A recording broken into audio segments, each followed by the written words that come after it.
Ladies and gentlemen, we're live. We're a little bit early today, but there's a reason for it. Welcome to Unsportsmanlike here on Know Your News, where we look at the weirdest and the worst in this week of sports. I'm Greg Cherry alongside Jarrett Bailey, and we've aged about 15 years in the last 24 hours. We'll get to that. Trust me, we will. Jarrett, how are you doing? Because you get to cover tonight's Monday night game with Seattle and Denver. Yeah, hence why we're early. I got football things to do. Football owns my life. I'm good. Yesterday tested my mental health, my physical health, my everything. But it was a fun day. Glad football is back. Week 1 wraps up tonight with Denver, Seattle. So yeah, it's gonna be a fun season. It's already been very eventful thus far. I'm doing good. My eyebrow slit looks on point. Yeah. Eddie Kingston's got nothing on these brows. Yes, exactly. I did this myself. I don't have a Dominican guy. There you go. I'm wearing my Heinz inspired shirt. How much merch do you have for yourself? Way too damn much. That is fantastic. You know what? Send one of those. I'm starting to wear exclusively oversized shirts because I guess that's the style now. Send one of those to me in a large, and I'll wait. Well, maybe not a red one. Maybe that gray one that you had on last week. Maybe that one. I could do that. I have different colors available for this one, but this one, of course, you do. Ketchup. Well, I mean, I don't have them. I just offer them. Okay. I only have the red one. Okay. But I figured, since the Steelers won last night, I'm going to wear my Heinz-inspired merch, even though it's not the name of the stadium anymore. Maybe get some Acrisure-inspired merch. What am I going to do with an insurance company from Michigan? What exactly am I going to do? Nobody's even going to recognize it until, the stadium is 15 years with that name. Figure it out, scrub. I guess. Are you beating Louis in fantasy? No. Dude, aren't you? Let me tell you what, my tight end room is god awful because I drafted George Kittle, who's out. Oh yeah, he was hurt. I put Cole Kmet in, who had 1 target and no catches. Yeah, that game was it was so fun to watch. By the way, I covered both teams for different outlets, so I was glued to that. That was fun. I had that on one TV. I had the Steeler game on the other TV, so I was just all engulfed. It was fantastic. Yeah, and my quarterbacks are Aaron Rodgers and Dak Prescott. So it is a dumpster fire over here. Would you rather lose convincingly or whatever, or you could be like Tempest, who lost to me by 0.08 of a point? Just hey, listen. Just hope that there are no stat corrections that screw you. Okay. If Cam Akers, he started Cam Akers. Cam Akers didn't touch the ball once. If Cam Akers caught a pass that lost 2 yards, Tempest would have beat me. Well, I thought he did. I thought he had a couple rushes. He just didn't gain anything. I'm almost certain he didn't touch the. Oh yeah, you're right. Yeah, he did have a couple rushes. We don't get points for touches. Yeah, no, you don't. Running backs don't get points for touches. Yeah, some leagues. He's been texting me about it all weekend, and it's been hilarious. But that sucks. But so I actually had a situation like that where I won a game on a Sunday night. It was a playoff game at that, like a fantasy football playoff. My first year doing it, I had the game won, and they did a stat correction, which gave me a loss. It was that close to the game. That would always be pretty heartbreaking. I know my hair. I was so right now. pissed. By the way, wait a minute. I won this game. How did I lose? And then they corrected a Victor Cruz stat to one a few less yards than he actually got. I feel like I need to put a hat on real quick because my hair is just messy. Okay. Well, while you do that, I'm going to promote KYN Chats, KYNchats.com. If you want to join in the conversation, feel free to leave us a chat. We very much appreciate it. And you can join in on this conversation. What was an absolutely insane week 1 in the NFL? I'm back. It looks like the hat is floating above your head. Here's the thing. This is how I wear my hats. I don't wear them all the way down because I feel like I don't look good when I hate the way that looks. That looks terrible. It's horrible. I just have a weird shaped head. I have a very. Dude, I get it. very oval, like egg-shaped head. See, my head's just so massive and round that I have to like get the hats to like as far out as they go so it'll fit on my head. Oh, I'm the opposite. I just make it loose, have it sit there. That's how it goes. Looks good with the. I hate to toot my own horn, but I did a fantastic job on this eyebrow slit. I've been kind of slacking recently, but yeah. See, Mad King, I don't have a Dominican guy who does this for me. I do this myself in the mirror, and this looks just fantastic. So, Eddie Kingston, you want to get into an eyebrow off? DMs are open, bruv. Are you calling out Eddie Kingston on this show? Because that seems like a bad idea in multiple ways. I love Eddie Kingston. Okay. Love Eddie Kingston. Well, there you go. So I actually, since we were talking about fantasy football, I still have, it's a long shot because I'm down 33 points to Louis. Because you still have guys to play? I have Melvin Gordon. So he has to go off. Which I do not expect. But if he has like Gordon incoming, if he has like 200 yards rushing and 3 touchdowns, I might have a chance. I'm gonna go ahead and say that likely won't happen. Yeah, I'm going to say that too. Does Louis have anybody playing? No, he's done. Okay. If he had anybody, I'd just be like, I'm not even whatever. But the fact that I still have somebody playing tonight, like, gives me the slightest sliver of hope. Louis is about to be first in the WWE division after week 1. That's gross.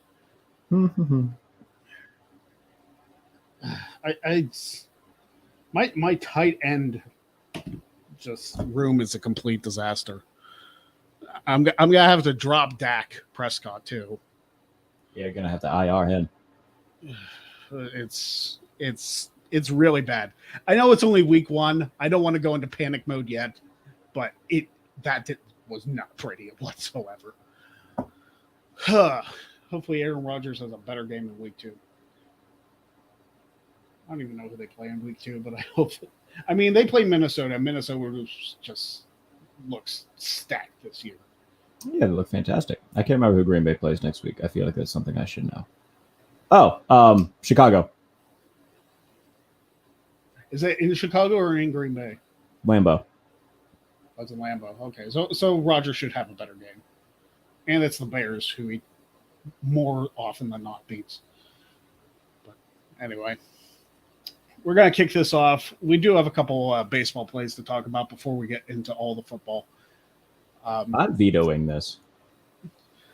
What's that? Promised me. I'm vetoing this. You promised me that football's... You couldn't find...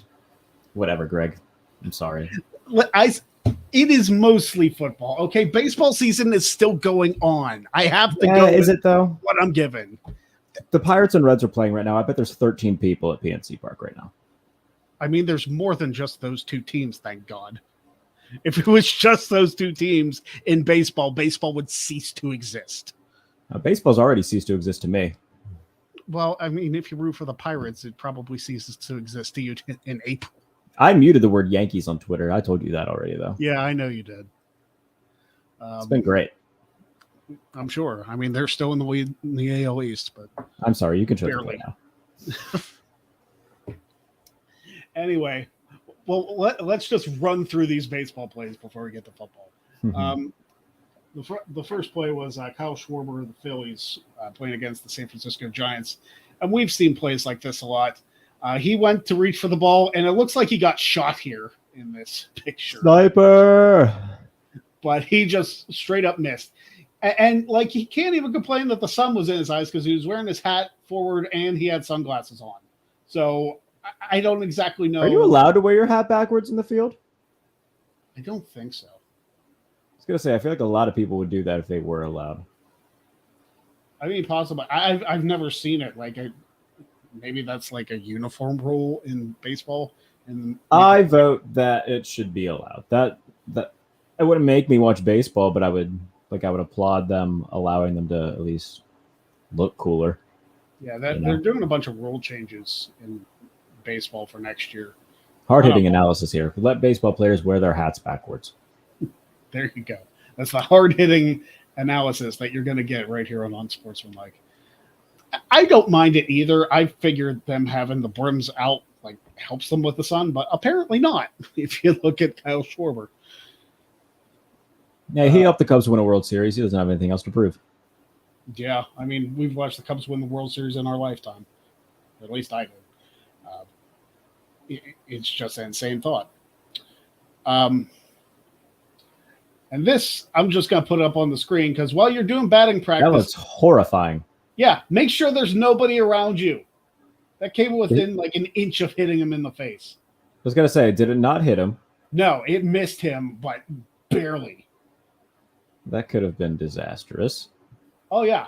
It's like, hey, I'm just going to do some batting practice while I'm on deck. And boom, take out my own teammate. Is that Gabby Sanchez? I believe so. He was a Yankee for a minute, wasn't he?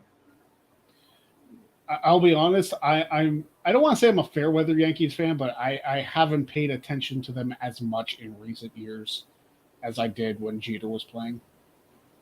Okay. So, I mean, I still like the Yankees. I'll still root for their success, but I'm not like I've mentioned this before. There's 162 games. It's hard to follow them all unless you work in baseball or you work for like ESPN specifically for that department. Sure. Football is way easier to follow for me. They should do a thing in every game where they release like 100 of every like mascot representative. So like in the 5th inning, like 100 people dressed as pirates just run into the field and fuck with the defenders for whoever they're playing. Are these like lifelines, like Who Wants to Be a Millionaire, that you can just call in to just like distract the opponents or something like that? Yeah, something like that. I remember there's a Daniel Tosh comedy special. He said something that would make NASCAR more like watchable. He talks about how like he hates NASCAR and he hates hunting and how they should they should combine them, and just like every year at the Daytona 500 release 100 deer onto the track. Oh, fantastic. I was going to say, just hold the race in Pennsylvania. You'll find those 100 deer. Anyway. Hey, we're going to go into football now. I hate deer. I'll continue. Go ahead. How can I continue after that? I mean, none of us like deer. I've fortunately never run into a deer with my car. I haven't either. I've been in a car that's hit a deer, but I personally have not hit. I've come close. Oh, I've come close too. I'm pretty sure one almost did hit, but then I checked the car. It was like, I don't know, because like I saw a deer face like right here, and I don't know how it missed the car. Those timid forest ponies. I mean, deer are playing like freaking Frogger in the state of Pennsylvania. It's ridiculous. Yeah, it's annoying. Anyway. Oregon State and Boise State played each other. And, one of the things that you want to do as a quarterback, and it's very important, is you want to make sure you hold on to the ball, especially if you try and pass it and it slips out of your hand and you fumble. Yeah, that is kind of important. I'm glad that this wasn't played at Boise State because I don't like Boise State's blue field. I think it's an eyesore. I feel like it's by design.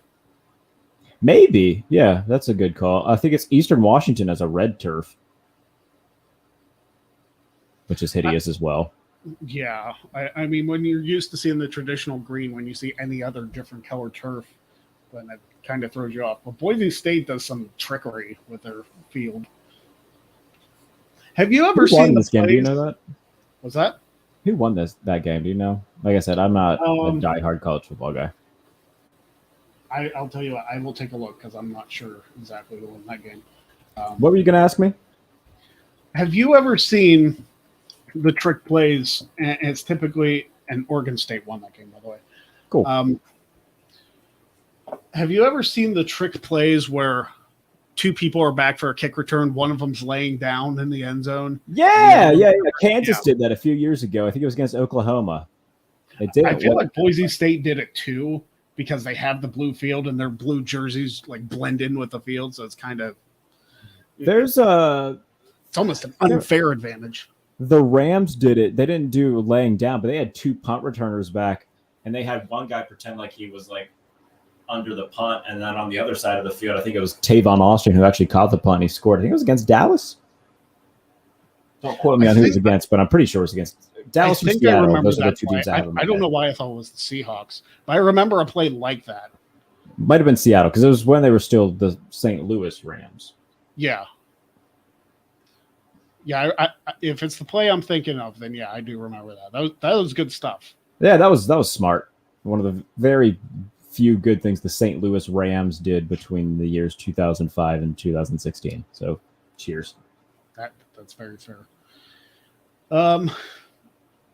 So, Brian Kelly went to LSU in not even the offseason. He left right after the regular season last year. And so wait, did he not coach? He didn't even coach the bowl game or whatever they were playing in? No, Marcus Freeman coached that. They lost, correct? Yeah, they didn't lose by much, but they still lost. So he's Marcus Freeman is not having a good start. Yeah, I was going to say he's 0-3. Yes. Well, since we brought it up now, because I wasn't going to talk about it, Notre Dame is making me depressed this season. Yeah. It's bad. They lost the freaking Marshall of all teams. We Are Marshall. It's a good movie. McConaughey's in it, I think. Yeah, McConaughey's in that, isn't he? I think so. I have no desire to watch that now. It's a good story. Not that I was much of a movie guy anyway, but I understand what the story is. I'm not a movie guy either, by the way. Like, there's select franchises that I'm really into. There's so many like pop culture, like iconic movies I just haven't seen. Same. I haven't seen a Rocky movie. See, I've seen Rocky movies. I'm just not interested in boxing. I mean, I'm not into boxing either, but those were pretty good. I mean, I mostly watched Rocky 3 because of Hulk Hogan. And Mr. T, if I'm gonna be honest. So I've seen one. No, have I? I haven't seen like any of the Avengers movies because I refuse just to fall into that annoying cinematic universe fan. Yeah, I hate it. I have. I'm not super deep into it. You're actually hitting movies I have seen, which is impressive. What haven't I seen that everybody's seen? Yeah. See, when you think about it on the spot, you can't think of anything. But yeah. Haven't seen any of the new Spider-Mans. I guess that kind of counts as Marvel. I'm not gonna. I like Tom Holland though. He's in a bunch of good stuff. I haven't seen Spider-Man, honestly. He has a good movie with Mark Wahlberg. I can't remember the name of it, but I watched it and it was really good. See, my movie selection is very limited, so I always say my favorite movie is Rounders. Oh, Star Wars. I've never seen any of those all the way through. Oh, wow. Because it's lame. Well, there you go. I do like Lord of the Rings, though. I don't like sci-fi, but Lord of the Rings, I don't really think that qualifies as sci-fi. That's just it's fiction more and fun. Yeah, it's more like fantasy than it is sci-fi. Fantasy, yeah. I've seen the first 2 Harry Potter movies. I used to be pretty anti-Harry Potter. Then a girl I used to date was like obsessed with Harry Potter, made me start watching them. So we watched the first 2, and eventually we broke up, and that's where I've left off with Harry Potter. Yeah, the only Harry Potter movie I saw was the last one, which as somebody who never read the books or anything like that, you can imagine how confused I was watching the final movie of the series as opposed to. I mean, I know how it ends. Oh yeah, Harry dies. To those who. Spoiler alert. Yeah, there you go. John Wick, haven't seen any of those. I think that's a lot. I saw the first one and said, wow, this is literally no plot whatsoever. It's just an excuse to have him kill people in cool scenes. I'm not a fan of that. So my wife, who was my girlfriend at the time, made me watch a couple Twilight movies when we were in college. Oh, how far Robert Pattinson has come. Yeah, no kidding. So that was about the extent of the, hey, going to be a good boyfriend and watch these, even though I don't have any interest. You know, everybody talks about Robert De Niro as Iron Man. His best acting performance is in Zodiac. That is one of my favorite movies ever. The guy who plays Hulk is also in Zodiac, mind you. Jake Gyllenhaal, he's part of the Marvel Cinematic Universe now, isn't he? he's the main character in Zodiac. So I think that was just a precursor. So I mean, if you like Marvel movies, go back and watch Zodiac because one, it's a great thriller. It's about one of the most notorious serial killers of all time. It's like 2 hours and 45 minutes long. It'll keep you on the edge of your seat. It's fantastic. Yeah, Zodiac. Top 5 favorite movie is Zodiac. I love that movie. Very good. I don't think we're going to be invited to get the flick out of here anytime soon, if I'm being honest. Yeah, I'm like, it's not a movie guy. Not a movie guy. Yeah, it's like Halloween, James Bond, Batman. Outside of that, you're going to be hard pressed to get me interested in like a movie. I like the Jackass movies too, but that's because I'm 23 and a degenerate. I mean, that's the best way to describe it, right? I mean, I enjoyed the WrestleMania match with Sami Zayn and Johnny Knoxville. Yeah. That was ridiculous fun. I had beer poured in my butt my freshman year because we watched Jackass. Beer bong in the butthole. Okay. LSU. My media career's going to take off. Really just... All right, Mr. Bailey, we saw that... the revelations that we hear on this show is going to lead to your long-term success. I can't wait. Okay. LSU was playing Florida State. I have a couple LSU, and they're from back-to-back weeks. LSU played Florida State. They ended up losing that game. And part of the reason for that was because twice they muffed punts. I think it's just hilarious. This game made me laugh violently. One, I don't like Brian Kelly. So already this was just great. Losing on a blocked extra point, which, by the way, has been a fucking theme of football, apparently. We'll get to that.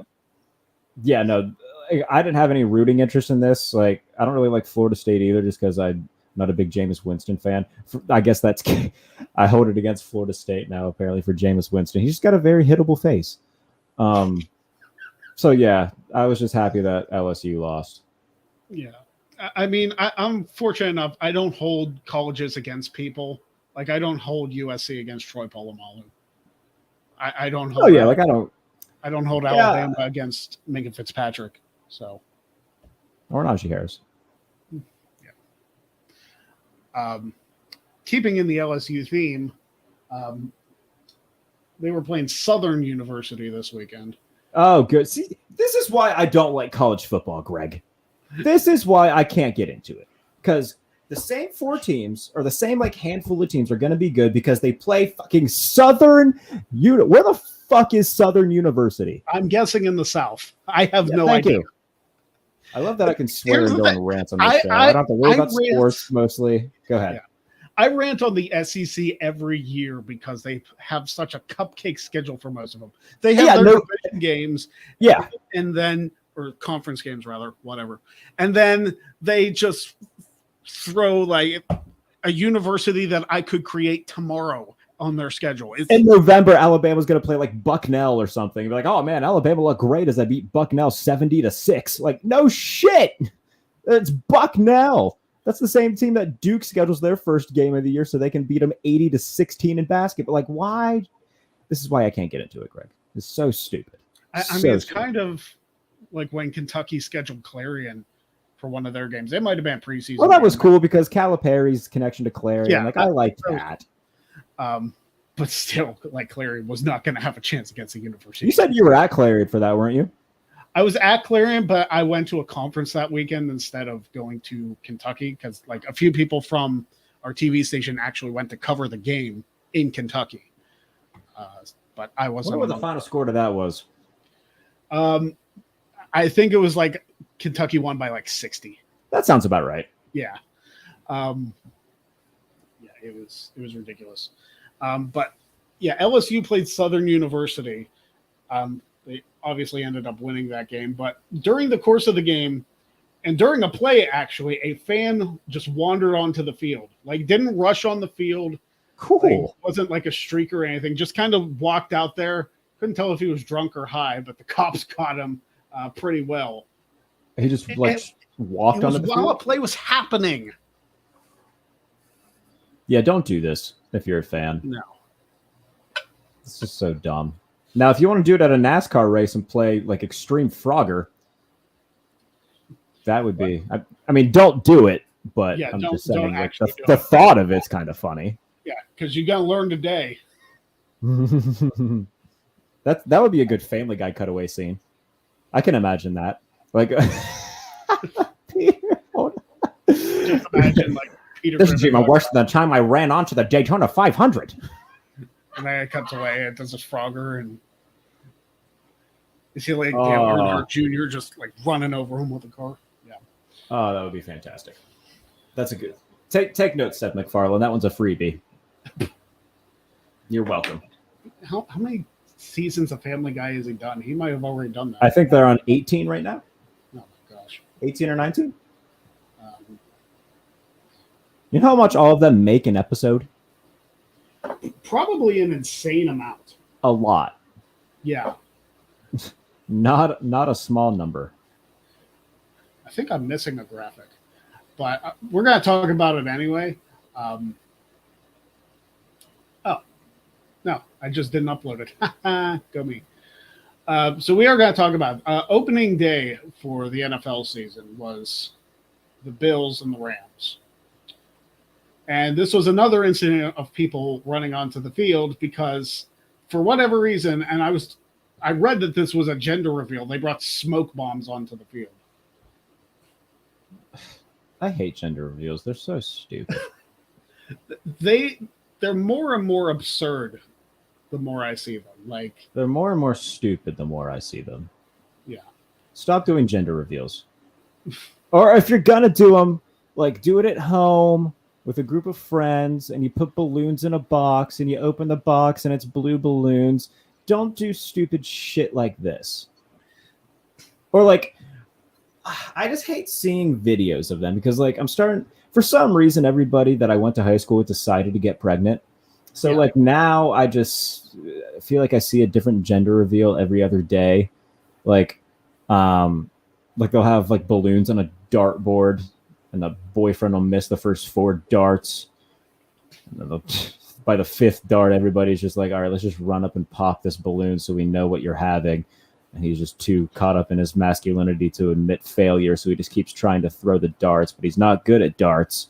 And eventually they finally like it'll hit the board, but it'll somehow split balloons and they still won't pop. And now he's kind of drunk already and starting to swear, and he starts yelling at the mother-in-law because they don't get along, and it's just a big scene. And now what was supposed to be a nice day turns out to be an argument between your boyfriend and your mother-in-law, and then your friend runs up and just pops in and says it's a girl, and then the mother-in-law leaves because she's crying, and the boyfriend's like, well, she started it, and then it just becomes a whole thing. And now you're angry at your girlfriend, and now it's a fight. She's pregnant. It's already not good to be angry when you're pregnant. Gender reveals are stupid. that was incredible play-by-play. Thank you. I used to do this series called Sarcastic Commentary where I like reviewed backyard wrestling matches and I just like completely dumped all over them because they're stupid. And like that just reminded me of that you were just completely burying the gender reveal video that you were watching. I hate them. Here's the thing. I think I'm just a mostly cynical person. And anything that's supposed to be nice, I'm just here to ruin it. Hey, we all need those people in our lives. Yeah. So that being said, I'm sure that I'm going to see somebody do a gender reveal that I'm close to and pretend to like it, as long as it's not stupid. Yeah, there have been a couple cool ones, I guess. There was one that was like set up, ironically enough, as like a backyard wrestling match where one of them was a guy, one of them was a girl, like representing the genders or whatever. And like whatever gender won, that's what you were having. Yeah, I'm biased because I like wrestling, but I like that one. Yeah, I thought that one was cool, but I've seen some other dumb ones. They come across my TikTok a lot. You'll see the ones where like the wife will like throw a ball in the air for the guy to hit with a baseball bat, and he'll miss it. Yeah, and it'll just hit the ground, and like the blue smoke will come out and be like, "Oh, it's a boy," but I kind of fucked up the photo up for Instagram. Sorry. Yeah, and there are some also that, you hit the ball and it's blue. It's like, yeah, and then you find out it's a girl. So that the gender reveal was completely pointless waste of time. I will say, gender reveals that like show an angry parent because they wanted one gender and it turned out to be the other. Those are funny. Maybe you shouldn't be parents. Yeah. Most people who, you know what, there are so many people that I see in public that just shouldn't have kids. I think maybe that's another reason why I hate gender reveal parties, because like you'll see somebody, you're like, you absolutely should not be a parent. Yeah. This is going to end horribly. This poor kid. Mm-hmm. I think we know way too many of those people in our lives. That we do. So I'm going to talk about this briefly. South Dakota State and Iowa were in a battle of futility. And this was not the final score, but it might as well have been. This was the quarter. Look, Iowa won this game on 2 safeties and a field goal. That is the funniest shit I've ever heard in my life. If you would have seen the final 7-3, you wouldn't have even blinked an eye. But they paid South Dakota State who knows how much money to come down there and make them look like the absolute jokes of the Big Ten. And that is the funniest. Like, teams who schedule cupcake games expecting to beat them by 100 and then end up either like having to come down to the wire to beat them or lose to them is the funniest thing in the world. Like, App State just beat Texas A&M, which is hilarious. I know we already touched on it, but Notre Dame paid Marshall $2 million to come to South Bend and beat them. Like, it's just, it's hilarious. Absolutely, I love it. I mean, I enjoyed all of them except the Marshall one. But in light of that, Notre Dame also lost their QB1 for the year. So it's like, hey, okay. He didn't look like QB1 anyway, so. I know he didn't. I wasn't a huge fan of Tyler Buckner going into the season. He's a decent run threat, but he has his passing ability is subpar. I don't think anybody in the state of Indiana is a fan of Tyler Buckner, so I doubt that there's too many broken hearts about that. Yeah. Let me put it this way. Tyler Buckner in 2 games threw more touchdowns to the other team than he did his own. Impressive stuff. Yeah. Who did they lose to week 1? Ohio State. Yeah. Ohio State, yeah. That one was at least competitive. Like, Notre Dame was in the lead for the first 3 quarters of that game. Yeah, I mean, at least from that, you can come away and say, all right, you know what? Still a top 10 team, you know, promising season ahead. Yeah. Just don't lose to a team in the American Conference. And they did. As a 3-touchdown favorite.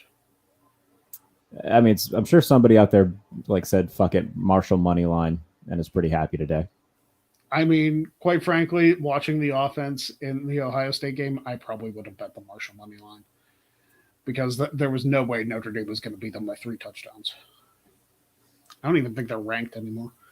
North should they be? That was I'm sure they still will be. They'll be like 22nd or something like that. There's not. I'll tell you. Did the AP poll come out? The AP poll normally comes out at like noon on Sundays. Oh, okay. I know that because I tried to pay attention every time it came out. Notre Dame is. I know Penn State's ranked now. They play Auburn. They're not ranked. No. Oh, okay. Well, what do I know? I mean, they're 0-2, and Penn State's ranked. The Ohio State loss, I get. The Marshall one, I don't. Penn State bent over Ohio this past weekend, so they're ranked. Yeah, they're 22nd, I believe. Anyway, let's talk about yesterday. Okay. Steelers and the Cincinnati Bengals. The first 3.5 quarters of that game were, as a Steelers fan, amazing. The last half of the fourth quarter in the overtime period was quite possibly one of the most insane things I've watched in football. As a fan of the Steelers, it was the most insane game I've ever watched. Like, in terms of just all of the crazy stuff that happened. Like, so it starts off like Minka gets the pick 6. I'm like, all right, This is a good start. I still don't think they're going to win, but all right, good job, Minka. And then they just keep getting takeaways.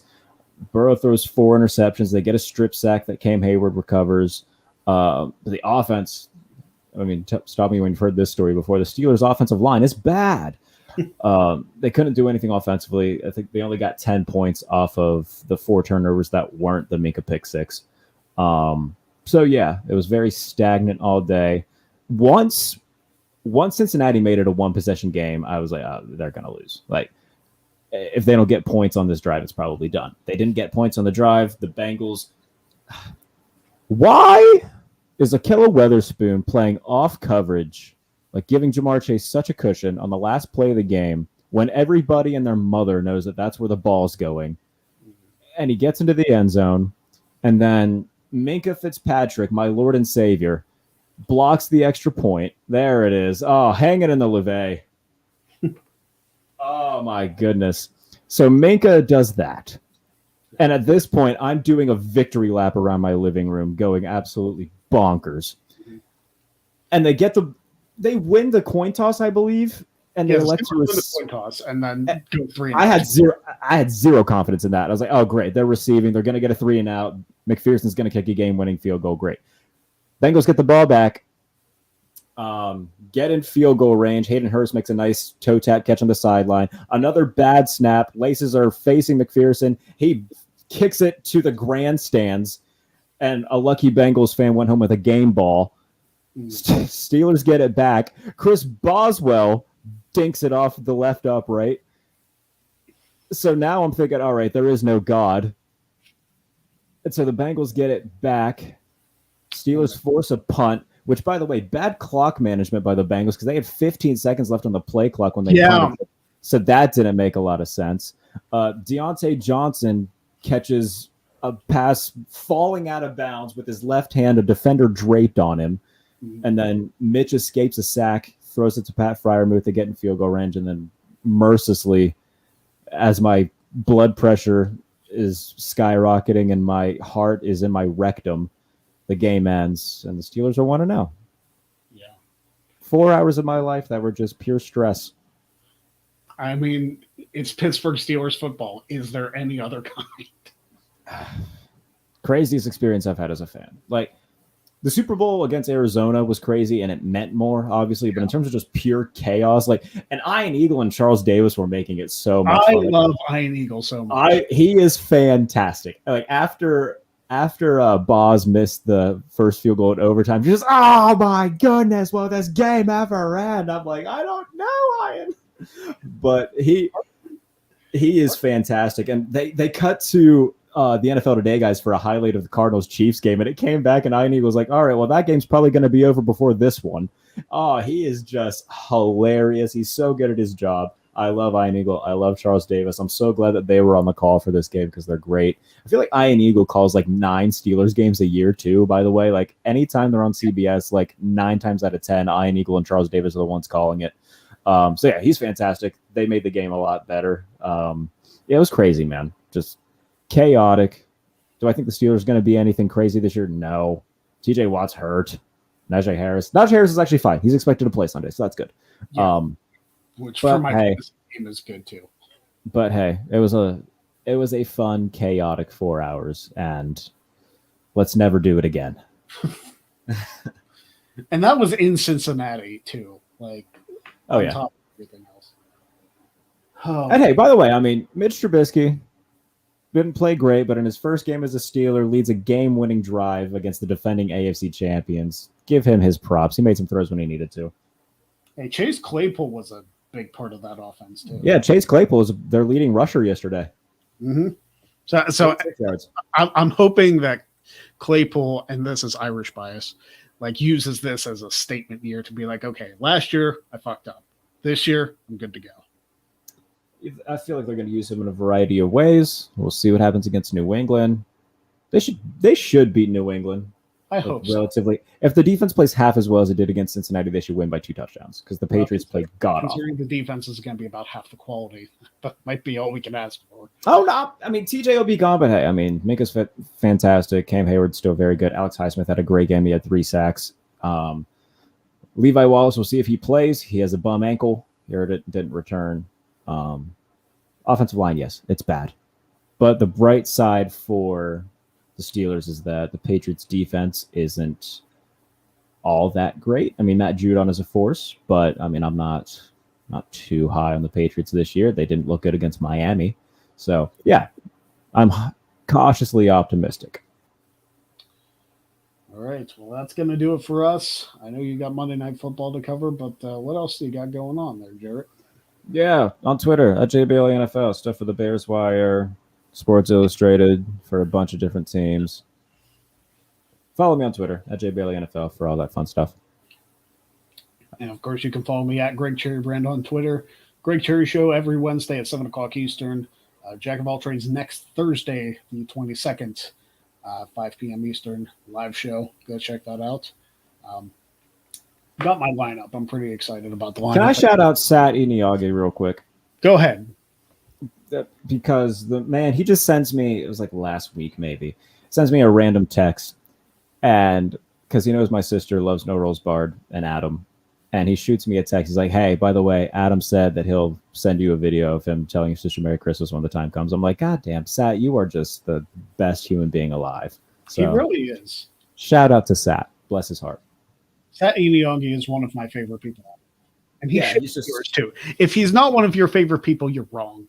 He's he's like the wrestling media's version of Big E. He's just a big ball of positivity. He is. I'm so glad. I'm glad every time he retains because that means he gets. That means you get him back. Yes, it means I get him back. I mean, he's one half of the tag team champion, so I'll get him back at some point anyway. But just having him there every show is pretty awesome. You need to get Tempest on one of these things. I had Tempest on last year. Yeah, last year because Andy Datson was champion, and so I had Tempest come on, and Jeff Meacham came on. Jeff won the title that show because Tempest is terrible at Wheel of Fortune. But yeah, I'll have to have him back. I'd like to get more of the Wrestle Talk crew on there. It's just a matter of whether or not it happens. And of course, I love coming on it. I never win, but it's a lot of fun. Get to hang out with cool people. It's a very fun time. I enjoy it. I enjoy it too. I'll try and get more Fightful people on there too. That's a goal. But until next week, guys, go enjoy Monday Night Football. Go enjoy Raw, whatever you're going to watch. But keep it right here every Monday with Unsportsmanlike with Jarrett Bailey and myself. Have a good night, everyone. I need an ending tagline to that show, and I'll think of one. But gender reveals suck. Yeah. For Unsportsmanlike, gender reveals suck. Have a good night. We'll work on it. Have a good night, everybody.